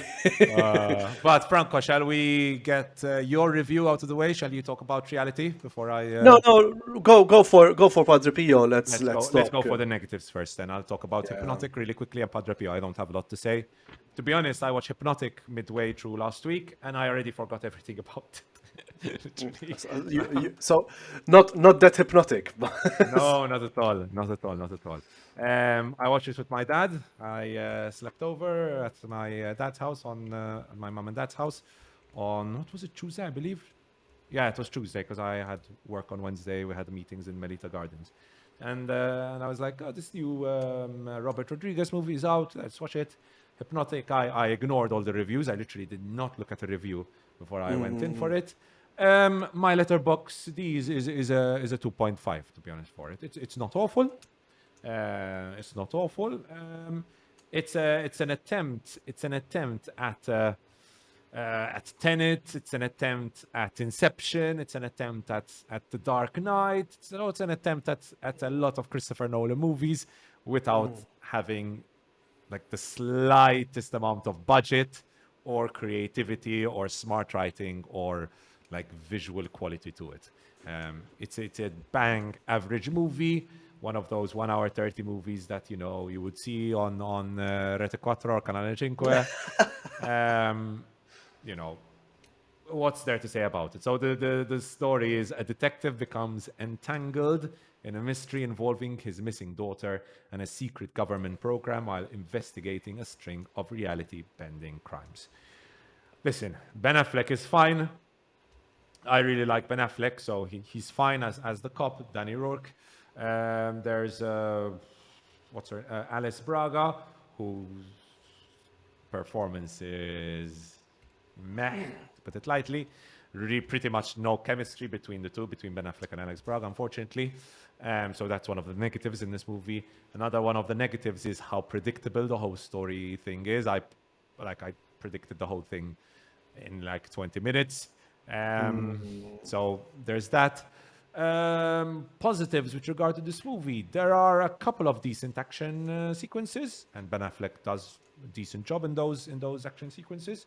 The ending had some interesting visual touches to it. So if you had to ask me, should I watch Hypnotic, yes or no? Probably a no, but you're not going to hate it. It's not like a so bad it's good movie.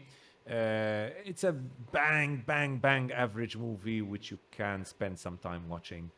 I saw If some, there's like Yeah. if there's nothing on TV, most or like pretty yeah, much, pretty much, pretty much, pretty much. I saw some positive reviews on Letterboxd as well. Um, I disagree. I disagree. On Letterboxd, what is it? Let me look it up. Letterboxd. letterbox. I call it letterboxed. Letterboxd. Hypnotic. It is a 2.3. So yeah, I saw it probably just one review and it was positive. It's a 2.3. But I agree completely with this review. Should have just made another Spy Kids movie instead of this. and I'll end my review with that. I mean, Robert Rodriguez's most recent movies have not been very good. Let's put it that way. Not at all. So are not recommended. So that is Hypnotic, which, like you might have noticed, I completely forgot after watching it midweek. It's a very, very forgettable movie. It's a shame you didn't review Padre Pio first, because it could have been a good segue for reality, since you said it's a reality bending movie.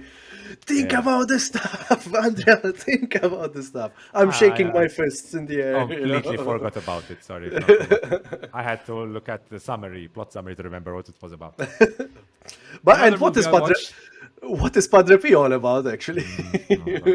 So, to start off this review on Padre Pio, I'm going to be honest. I was quite looking forward to this because listening to the summary of the story, which is it is the end of World War I, and the young Italian soldiers are making their way back to San Giovanni Rotondo, a land of poverty, with a tradition of violence and submission to the ironclad rule of the church and its wealthy landowners. Families are desperate, the men are broken, albeit victorious. Padre Pio also arrives at a remote Capuchin monastery to begin his ministry, evoking an aura of charisma, saintliness, and epic visions of Jesus, Mary, and the devil himself. The eve of the first free elections in Italy sets the stage for a massacre with a metaphorical dimension, an apocalyptic event that changes the course of history. So I was fascinated with the element of the politics on one side and the religious elements on the other side, and I was fascinated to see how it was kind of all going to be, how Abel Ferrara was going to combine the two elements together. The only problem is he did not combine anything. He did not combine shit. We have Padre Pio is two movies, one attempting to kind of be silence, which it is not, and another this weird political drama focusing on socialists in Italy and in San Giovanni Rotondo, and these socialists who eventually get slaughtered.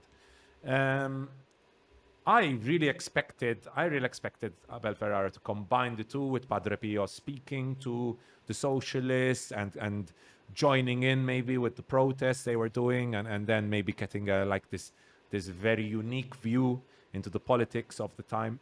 That would have been really interesting. The only issue is the socialists we see never meet Padre Pio. They never meet. Like nothing happens between the two. They are two completely isolated stories, completely separate from each other. So it's like two movies put in one. So I really don't know what's going on here. Really. That's very strange. I mean, why would you make a movie with the socialists in the background and not have at least Padre Pio like? No, he doesn't even observe what's going on. Like nothing. There's no point of view Nothing. shots or Nothing at all. No point of view shots. Whilst the whole, like, I don't think there are spoilers for Padre Pio. I mean, this is a historical event. So fuck it. I mean, I don't know. I don't think anyone wants to watch Padre Pio anyways, unless you have a big crush on Shia LaBeouf. And who I'll get to in a bit, because Shia LaBeouf is not bad in this. which To be clear. Andrea does has a. No, I don't find him too attractive, to be honest. But where was I? So, because whilst the whole massacre was going on, Shia LaBeouf as Padre Pio is going through his own like struggles, but there's no smart like balance going on. There's no smart commentary going on. It's just like one event is going on and another event is going on, and there's no link between the two. So not like very parallel storylines. I wouldn't say parallel storylines. It's just like two different movies. It's like, imagine mixing two movies together and just like randomly mixing in scenes together. And like at one point you're watching Silence. Next moment you're watching what's a good political movie set in the 1920s. No, I don't know. Like Pinocchio. I would say. The politics of Pinocchio. Like they just don't mix. Now that's only one of the big issues with this movie, because there are a lot. I'm focusing on the negatives. I'll get into the positives later on. Second, the movie is fucking ugly. It is ugly. Now, I don't know if it's the intention and the idea behind the whole thing for it to look ugly, but it looks fucking ugly. Oh my God, the camera work, the color schemes in this. Oh, gosh, man, watching Spider-Man Across the Spider-Verse and watching this, like the colors. It's fucking ugly. There's even a beautiful... it could have been a beautiful shot of the setting. It felt like they were using the wrong camera for it, because it looked all hazy and didn't look good. Didn't look good at all. So it's ugly. It's very, very ugly. And my other big issue is... So the majority of the casts are Italian, right? So I've got the cast in front of me. Don't tell me the accents again. Asia Argento, Marco Leonardi, Vincenzo Crea, Luca Lionello, Brando Pacitto, Stella Mastrantonio, and Shia LaBeouf. Shia LaBeouf with the American Padre Pio.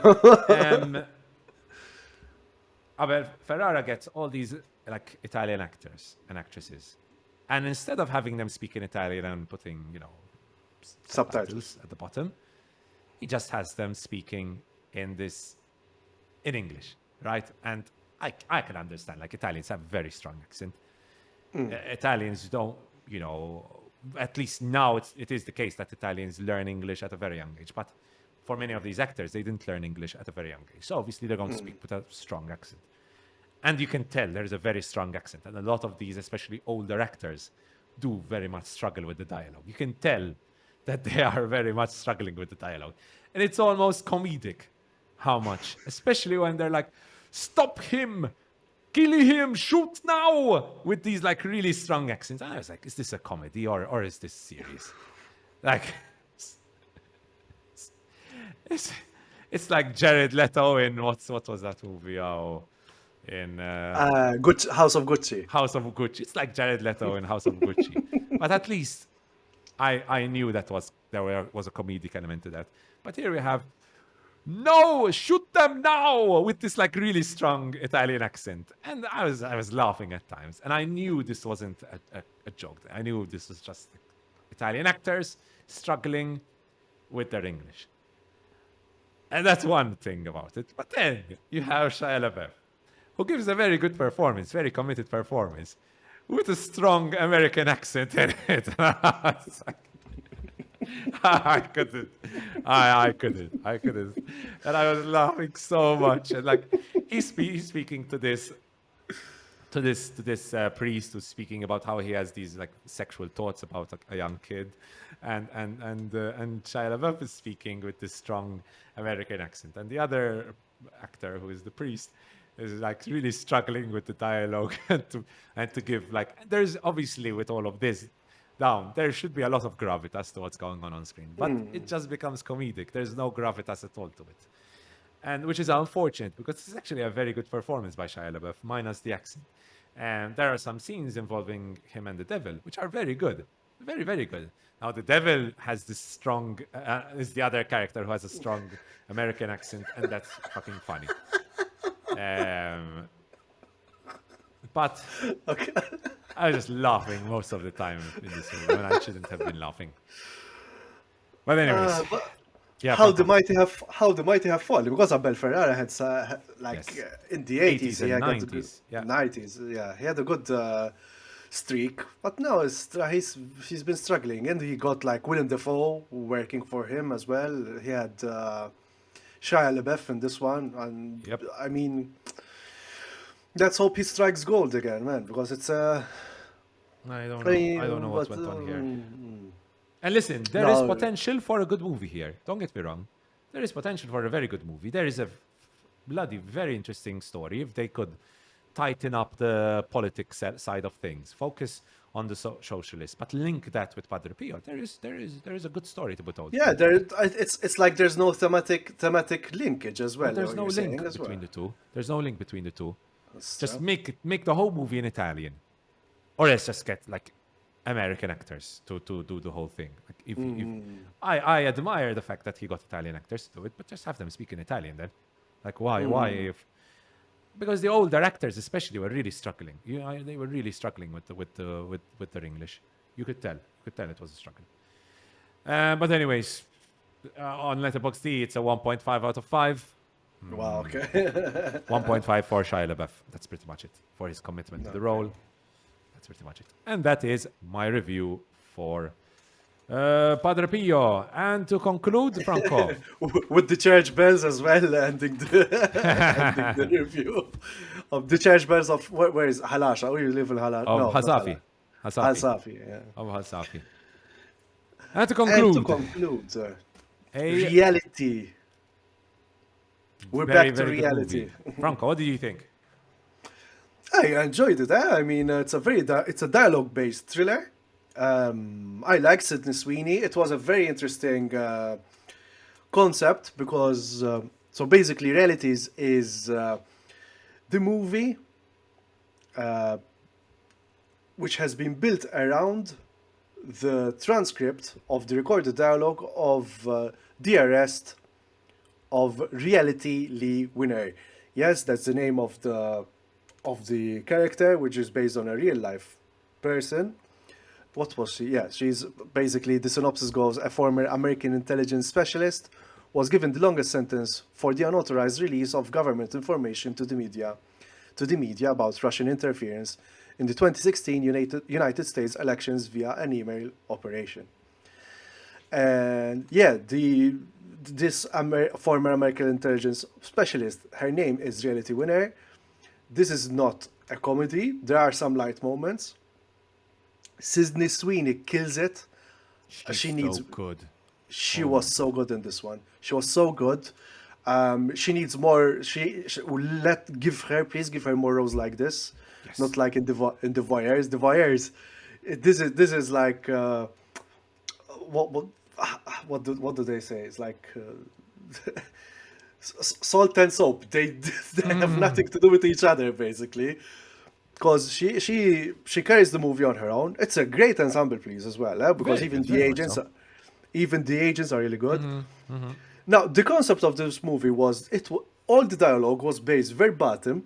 That's basically like there was not many changes to the transcript of her arrest, and it works. It works. It was also the same concept of the play which the movie is based on, called "Is This a Room?" That was a very funny line, actually. It's like when they, but this is something interesting about the whole proceedings. It wasn't. You'd accept something more serious and more, um, um, so to speak, violent, very Hollywood. This is not Hollywood at all. It was very. I saw a review where they said like it's really interesting how the levity of it all. And yeah, as I said, like, I wrote down like Sydney Sweeney is great in it. She holds the film together in control and in the central role. Sorry, and here's to Sweeney. Here's to Sweeney for more roles of a similar scope. And interesting choice to use the transcript verbatim for dialogue. And I really liked how the reduction is visualized as well. There are some reductions which I'm like. Yes. I'm like, oh, okay. So good. So good. So well done for a movie which I would imagine has a very, very, very small budget. Although, to be fair, they did get a very good cast of actors to do this. Especially Yes, Sydney Sweeney right now is super popular. So I wouldn't imagine she's cheap to get. But yes, those like little animation effects of the reduction, that's very good. Very good. It reminded me, Astra, I forgot to look it up. We saw a movie about the Weinstein trial with. Oh my goodness! Let me find it again. So, bear with me a second. Any other thoughts, Frank? You want to say? Because the thing that came to mind was the movie with Kerry Mulligan. Bear with me a second. I have to find the name of the movies because it's not coming up right now. There was that movie where about two journalists. Kerry Mulligan plays one of the journalists. Oh, the Kerry Mulligan one. Oh, Madonna. See what I mean? She said. She said. Yeah, it reminded me of She Said because She Said also used elements of reality, and it's I think that's why they use the name reality because the movie cuts into real photos that were taken on the scene and also from the real reality winners Instagram page as well. It was a very interesting name is Reality. What the fuck? How did they name her Reality winner? I read apparently her mother explained, she said that her like Reality is Dead was a character, and since the surname is Winner, he wanted to name his daughter like a real winner, so to speak. And it's also, it doesn't overstay its welcome whatsoever. It's like No. 1 hour 20 minutes, Yes. brisk, tense as well. It's like I was expecting there was this sort of almost not sexual tension, not in the sense there was some kind of attraction between the male characters and the female character, but it was all like there was so many males in it. It was very. I was actually worried that something bad was going to happen. I didn't know it went this. Yes, like, there was one scene, Franco, where what's his name, Agent Taylor, Marshawn Davis, was very good in this. So good. Where he was obviously a very imposing physical figure in this. And did you notice there was one scene when they're in the back room where he like goes very close to her, when I think it's when he gives her. Where he gives The her warrant, the search warrant. And there's a scene, there's that one moment where like Sydney Sweeney like looks up at him and like there's a bit of a flinch from her, and he's like really close to her, and I was like, ooh, that was so good. Like these small, there was really small like bits in the movie, this attention to detail from the performances, and now I'll talk about the production design and the whole element of production design and audio. Yeah. They're really well done. Franco. No, even the filming was great and Brilliant. Yeah, it was a tense. I don't understand this 6.7. I would give it a 7. I'm going to go on a limb and say that's very. I would imagine that's a lot of Republicans not liking the movie. Yeah, review bombing. Quick tangent. I saw. Quick tangent. There we go. Yeah. Quick tangent. Apparently, Matt Walsh's "What Is a Woman" documentary on Rotten Tomatoes, it's 83%, and like even the audience rating, it's 83%, but they Oh, review really? bomb it. They review bombed it for sure. I was And seeing Hasanabi talk about it last time because there was a documentary. How did Matt Walsh become so popular? And I was watching uh, Hasanabi reacting ha- to it. Talentless, yeah, Talentless. I was watching Yeah. it as well. It was on my suggestion. No, no, but this is, yeah. See, it's a seven. It's a seven movie. There. I think it needed something extra, but I feel it's a good risk. Tina Setter did amazing. I think I also enjoyed. I really enjoyed that there was that kind of also like. Is it? Would I call it sexual politics in it? Because at the end of the day, the agents were quite they're quite polite. There was that. But there is the ulterior motive behind it. Keep in mind that these agents managed to get a confession out of her without having a lawyer present. So I No, no, think no, no. they were There doing it for on purpose. that's for sure. I mean, how they got the confession without the lawyer. I mean, it's it is also, by the way, because I read more about it later on Vox. Like, this was one of the longest sentences given Yes, the to longest, the longest. to a traitor, but One case. There was another person who had like 17 cases, and he got just like a few, just like a 10, 12, 15, 16, 17 months. I don't remember exactly how many, but she got 5 years for this. yes, This they wanted to set an example with her. and they wanted the attention to go completely away from the fact that the Trump election had fucking Russian hackers involved in it. To that completely be ignored by Fox News and all the conservative press, Media. and the attention to all go on the villain, trying to turn Reality Winner as the villain of the whole story, as this traitor, when it's quite clear that many of her comments, because then I did some research as well about it.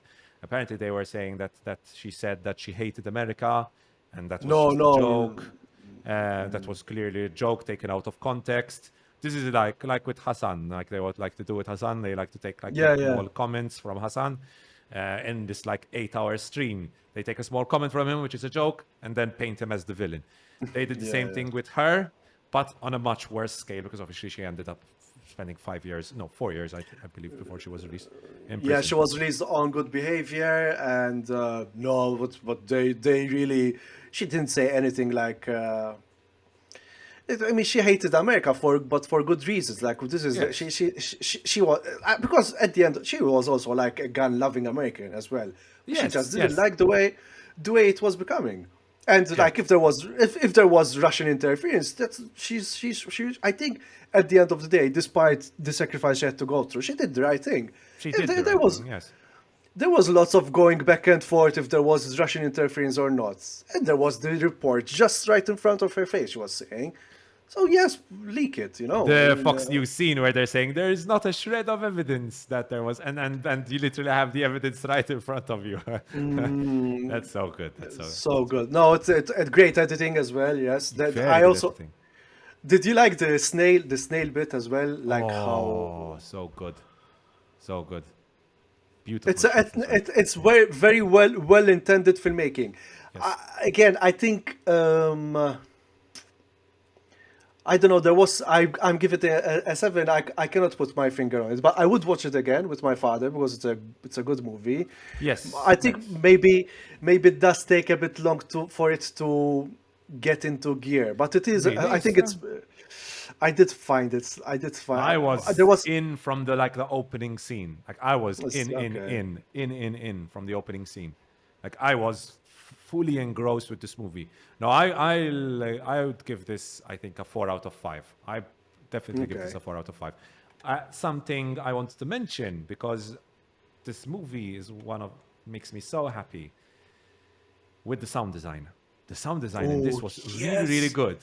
And so did you good. see the small touches of horror in this movie, where they're like moving around in the house and suddenly you hear a Yeah, boom? boom. But Yes, I'm so yes. glad I have a Dolby Digital surround sound system. So like sudden, and it was really scary for me while I'm watching the movie. I'm super tense. because I was really tense throughout the movie. Okay, I was okay, really okay. scared there was going to be like an assault on her, or at one moment she's going to No, like no, move, that is, and yeah, the, and there the was. and the agents would jump on her and hit her or something. So I was really scared because I did not know the details of this case at all. Like I just knew the very, very, very, very basics of it, and that's it. Because this happened before my interest in American politics peaked, which was basically like a year or two later after the events in this movie. But anyways, so they're in the room, and then suddenly hear a boom, and the sound all comes from my right speakers. Speakers on my right, and then that effect was wow! Oh my god, that was so scary. So I really, really, No, really like this movie. no, Really like this movie. even when one of the agents, the older guy, walks away for a second to get the bottle of water, and you hear the warbled dialogue about them, about the bread and the cat. Yes, and they're laughing. That is like the laugh between the unknown man and the other agent. Yeah, I mean, that unknown man. It's What the really. fuck was he? Who the fuck was he? And that, I think that was the time where the dialogue was so loaded. I think was so loaded, like they were speaking about she's a big girl, Yes, about no, the sexual innuendos were quite clear, right? Were no, quite very clear. very clear. And but yeah, I like I said, I think I might re-review it again. So far it's 7 on 10, but I will watch it with I will watch it again. It is a rewatchable movie because it's it's just 1 hour 20 minutes, so Yes, tight as true. well, and for it to be mostly dialogue as well. Uh, the key, I would call it very Pinteresque. There's that sense of underlying threat, and you cannot put a finger on it, and it works. And I can see it as a. I would love to do it as a play here. It is based on a play after all as well. Yes, it is. But it never suffers from the like. Sometimes you watch a movie which is based on the script for a play, and you get the feeling that this is supposed to be a play. Never happens here. It happened to me with the humans. In fact, I couldn't get on Really, I board with really that like the movie. humans. Istra. I really, really like the humans. Couldn't get on board as much as I got on board Again, with. sound design, and the humans. No, It's so the good. sound design was good. Filming was good. Performances were good, but again, I wasn't fully sold. But this one, there was that tension, which I feel the humans should have focused on more. You It's like know, if I'd love to have the director on, Tina Setter on from of reality, you took the thought right out of my head. I really because I have would a love to lot have it. to do. I have so much to ask her and to talk about. Hey, Andrea, send her the email yourself now. Oh, sorry. Did you hear that? No. No, Okay, no, I was trying to see if Tina Setter has Instagram. all right, okay, Anyway, it's your time to send an email now. We true, true, sent true, an true, true. email. We're gonna have some two great guests. David Shu, who directed Return to Seoul. He's just done the jury duty on Cannes. And we're also going to have Matthew Johnson. We're really Johnson. looking forward to speak Yes, to yes. about A Blackberry. lot to ask. Blackberry. I also liked the soundtrack. The soundtrack was so good. White Stripes. Yes. I forgot who But else. that was cheating. Oh, the soundtrack in BlackBerry was cheating. The songs they used. Really? I had a Why? very Why? good soundtrack. Don't get me wrong, really, Okay. but it's like cheating. No, No, very, no, no, very, no. very good soundtrack. Very good soundtrack. Very good soundtrack. Very good soundtrack. It was that movie. I mean, I think I had a good streak. Now I'm gonna finish Barry. Andrea, what maybe I'll watch The Idol. No, I'll probably watch The Idol tonight. The Idol, and get ready for Diablo tomorrow, because tomorrow Diablo tomorrow. I'll play Diablo after work, and then I have football after. So.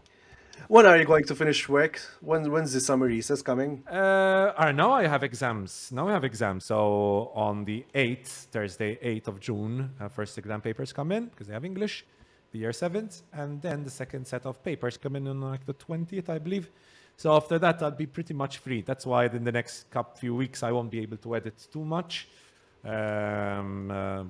But still, I'll still find the time to get the podcast going. Because, We'll see. as always, it's a very, very, very good time. Shall we end it here, Franco? I think We can I'm end glad it- we we ended can it end on it here. reality. We ended it on a Yeah, very good movie. short and sweet today as well with the podcast. Thank you guys for listening, for watching. Leave us a comment, leave us a like. Tell us, what movie did you watch? And did you watch Padre Pio as well, or are you going to check reality? Then don't see. So Andreas just waving his finger, saying, "No, I don't watch it. I don't Watch watch reality. it." Watch reality, What? please. Do watch reality. I'm Do- going to encourage all my friends, and especially if you're interested in American politics. I know a lot of my friends are interested in American politics. I really do suggest they watch it. Not just for the politics of it all, which is very important, obviously, but for just how well made it is. How well made, Visually, fantastic performances, and because fantastic Sydney performances. Sweeney is stunning. Let's be honest here. No, it's she's a stunning. fantastic performances throughout. Sydney Sweeney, I really want her to get more roles like this. Same goes with Blackberry. Do guys check it out? Watch Return to Seoul, especially since we're going to have both directors on. Leave us your questions in the comments as well. And don't forget to follow us on Instagram, on our personal Instagram, on our Ad Lib Podcast Instagram, which is just a second, because I always forget what is our podcast. Tina Setter, if you're listening to the podcast, please come become friend of the show as well.